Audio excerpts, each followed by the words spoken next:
सबके लिए स्थान घेरा। ठीक है, इसने स्थान घेरा। ठीक है, इसकी एक पहचान होती है ठोस की, कि ठोस जो होता है वो स्थान घेरता और इसका आकार भी निश्चित रहता है, इसका आयतन भी निश्चित रहता है, जितने ग्राम का है उतने ही ग्राम का रहेगा। चलो कैसे स्थान, ये इसका आकार निश्चित क्यों रहता है? इनके अणु बहुत पास रहते हैं। क्यों पास क्यों रहते हैं? इनके आकर्षण बल। क्यों इनके अणु पास होते हैं बच्चों? इनके अणुओं के बीच में आकर्षण बल इतना अधिक होता है कि एक दूसरे से एकदम सटे रहते हैं। ठीक है, बीच में कोई भी स्पेस नहीं रहती है, इसलिए इनका आकार और आयतन दोनों क्या रहता है? निश्चित रहता है। Very good, clapping. बताओ द्रव क्या है?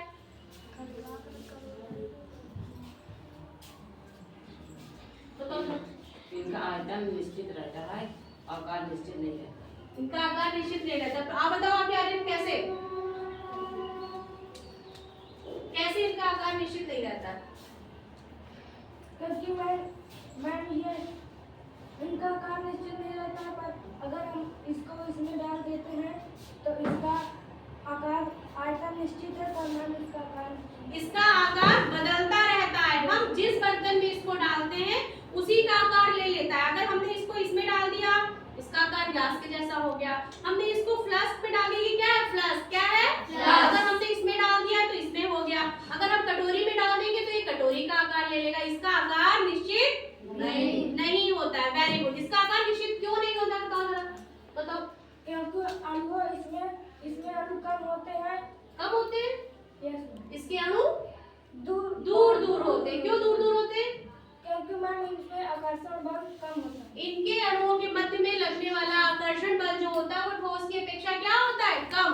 क्योंकि इसके अणु कैसे हैं? दूर थोड़ी स्पेस है। ये थोड़ी सी स्पेस रहती है, बीच में कोई भी घुस सकता है इनके बीच में। ठीक है, इसलिए इनके अणु दूर रहते हैं आकर्षण बल कम होने के कारण। बात समझ में आ गई? चलो क्लैपिंग करो। गैस क्या है?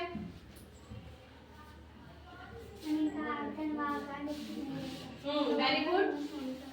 फिर क्या करते हैं? इसका उदाहरण क्या है?